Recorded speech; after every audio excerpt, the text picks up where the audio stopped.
Almighty will lash them with a whip, as when he struck down Midian at the rock of Oreb, and he will raise his staff over the waters as he did in Egypt.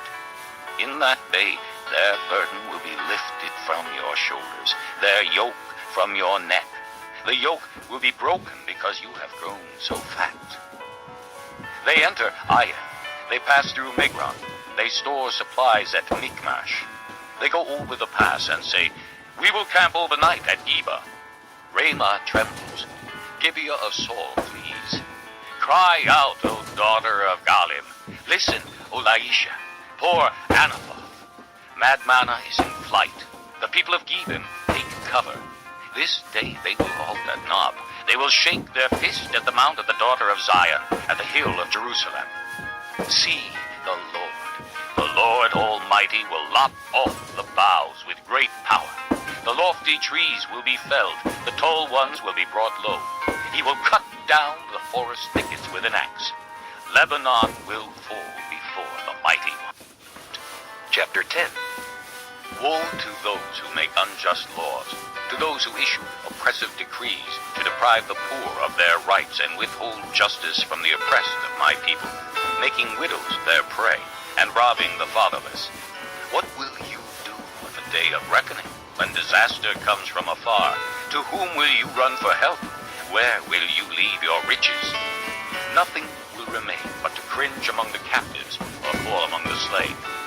Yet for all this his anger is not turned away, his hand is still upraised.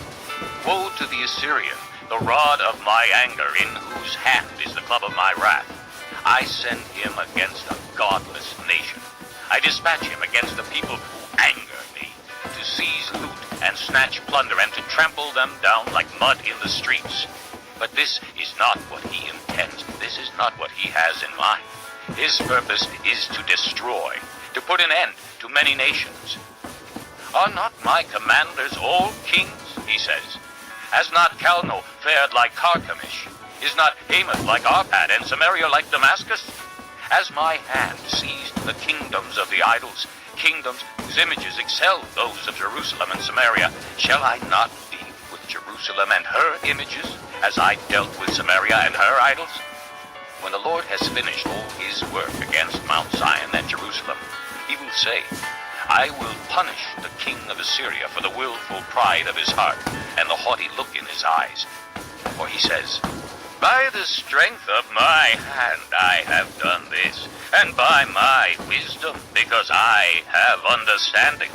I removed the boundaries of nations. I plundered their treasures. Like a mighty one I subdued their kings.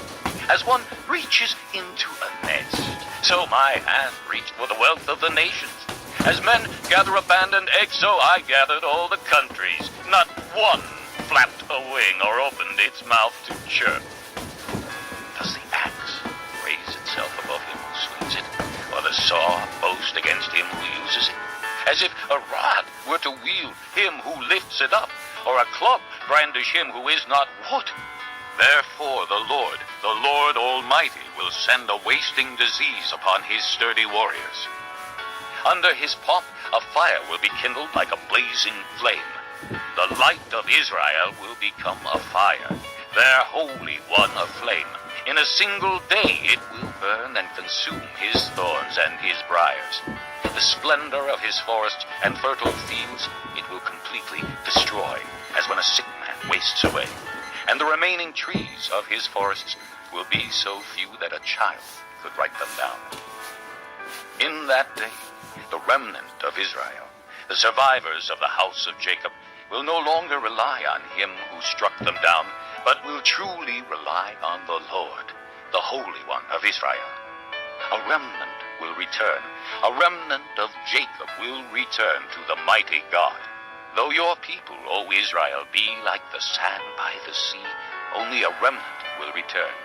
Destruction has been decreed, overwhelming and righteous.